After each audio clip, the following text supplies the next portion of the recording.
बच्चों, एक जलियांवाला कांड हुआ। जलियांवाला कांड, जलियांवाले बाग, उसका कांड जो हुआ, उसकी घटना से सुभाष चंद्र बोस इतने प्रभावित हुए, बहुत दुखी हुए कि हमारे देश की स्थिति क्या है। जलियांवाला बाग, उस जलियांवाले बाग की जब घटना याद आती है तो सबके रोंगटे खड़े हो जाते हैं। जलियांवाला बाग, जिसमें हमारे देशभक्त क्रांतिकारी वीर देश को आजाद कराने के लिए, योजना बनाने के लिए वहां एकत्र बैठे थे, सैकड़ों की संख्या में, हजारों की संख्या में। तो क्या हुआ, उस समय अंग्रेज जो अफसर हुआ करता था, उसका नाम था जनरल डायर। क्या नाम था उसका? General Dyer.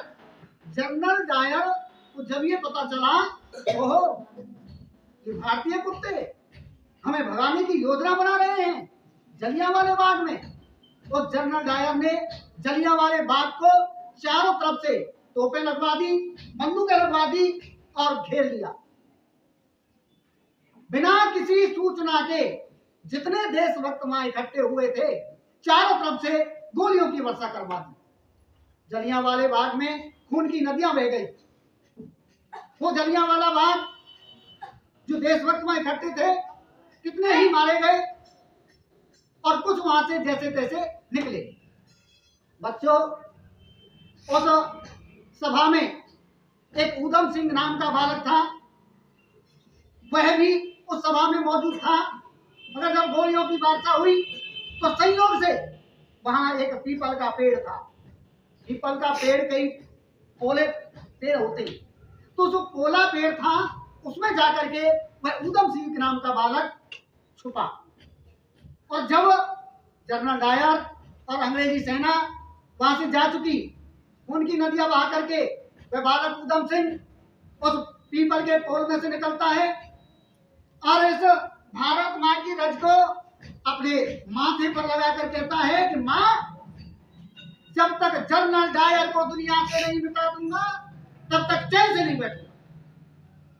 प्यारे बच्चों, देशवासियों, वह बालक उस दिन प्रण लेता है और इंग्लैंड में जनरल डायर रहता था, वहां जाने की योजना बनाता है। जब वो योजना बनाता है, वहां जाता है तो अपनी एक पुस्तक लेकर जाता है। उस पुस्तक में एक रिवाल्वर होती है। उस पुस्तक को उस रिवाल्वर के सांचे की तरह से कटिंग की जाती है, उसको उसमें रखा जाता है और अपने बैग में लेकर वहां पहुंचता है।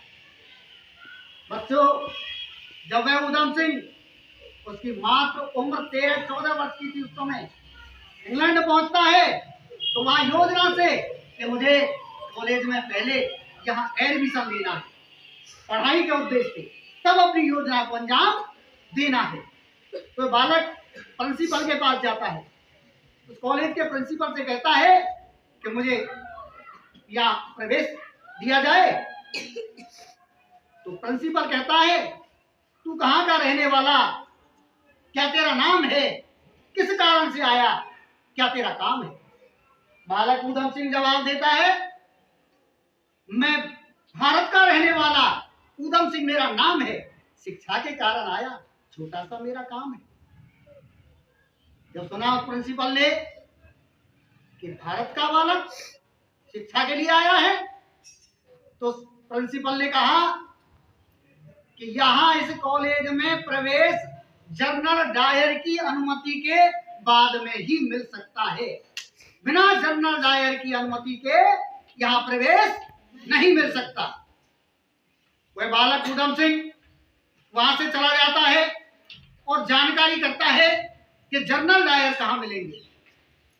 वो पता करके बच्चों जनरल डायर के ऑफिस पहुंचता है और वही प्रश्न करता है कि मुझे कॉलेज में प्रवेश चाहिए। जनरल डायर पूछता है, तू कहाँ का रहने वाला, क्या तेरा नाम है, किस कारण से आया, क्या तेरा काम है? वह बालक जवाब देता है, मैं भारत का रहने वाला उधम सिंह मेरा नाम है, शिक्षा के कारण आया, छोटा सा मेरा काम है। जब जनरल डायर ने सुना कि भारत का बालक, तो जनरल डायर का नहीं, यहाँ भारतीयों को कोई शिक्षा नहीं दी जाती, जाइए। बच्चों, वह बालक वहां से तो वापस आ जाता है, मगर उसका हौसला कम नहीं होता है, उसकी योजना कमजोर नहीं होती है। वो कुछ दिनों वहां शांति से रहता है और उसके बाद में योजना बनाता है, एक सामूहिक भोज का आयोजन करता है और जनरल डायर को उसमें आमंत्रित करता है। जनरल डायर उस सामूहिक भोज में आते हैं। जब सामूहिक भोज चलता है, 2 कुर्सियां लगी हुई थी, बीच में मेज, दोनों कुर्सियों पर आमने सामने जनरल डायर बैठे हैं और इधर उधम सिंह बैठे। अंदर से दिमाग ने काम किया कि मौका है, मगर वो भारतीय था कि नहीं, इसको ऐसे नहीं मारूंगा, इसको ऐसे नहीं मारूंगा, कोई अच्छे मौके पर उस समय को निकाल देता है। बच्चों, कुछ दिनों बाद इंग्लैंड में एक बहुत बड़ी सभा का आयोजन किया गया और वह सभा विशाल ग्राउंड में, विशाल सभा वहां चल रही थी। जनरल डायर को जब वहां बोलने के लिए कहा तो जनरल डायर वहां अपने भाषण को देता है और उस भाषण में बात कहता है कि भारत में भारतीय अंग्रेजों को भगाने के लिए जलियांवाले बाग में इकट्ठे हुए। हमने उस जलियांवाले बाग में जितने बार इकट्ठे हुए सबको गोलियों से भून दिया, खून की नदियां बहा दी।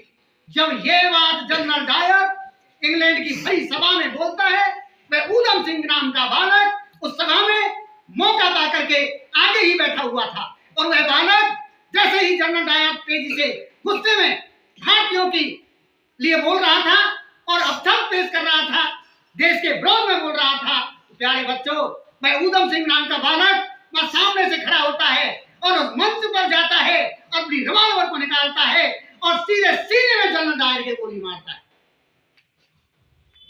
जनरल डायर को गोली मार के और वो वहां भागता नहीं है, वो कहता है कि मैं आज मां, भारत मां, आज मैंने तेरा कर्ज चुका दिया। देश के द्रोही को, दुश्मन को मैंने उसके देश में जाकर के सामने से गोली मारी। तो बंधुओं, प्यारे बच्चों, ये देश आजाद हुआ ऐसे नहीं हुआ। एक गाना चलता है ना, साबरमती के लाल तूने कर दिया कमाल, दे दी हमें आजादी बिना खड़ग बिना ढाल। नाचने गाने से देश को आजादी नहीं मिली, ढपढोल बजाने से देश को आजादी नहीं मिली। उस समय देशभक्त, चाहे वो चंद्रशेखर हो, भगत सिंह हो, ऊधम सिंह हो, अशफाकुल्ला खां हो, महारानी लक्ष्मीबाई हो, जितने भी क्रांतिकारी देशभक्त थे, इन लोगों ने अपने प्राणों की आहुति दी, अपने जान की बाजी लगा दी। इन्होंने अपने स्वयं के शौक मौज की चिंता नहीं की, तब जाकर के इस देश को आजादी मिली। हमें अपने देश के लिए हमेशा, तो देश हमें देता है सब कुछ, हम भी तो कुछ देना सीखें। इस आजादी को बचाए रखने के लिए हमें संकल्पित रहने की आवश्यकता है। जाति पाति से ऊपर उठकर हम देशभक्ति पर आए, हम देश के लिए जिए, क्योंकि देश में हम जिसमें रहते हैं उसका हम गुणगान करें। बच्चों, आज हम सुभाष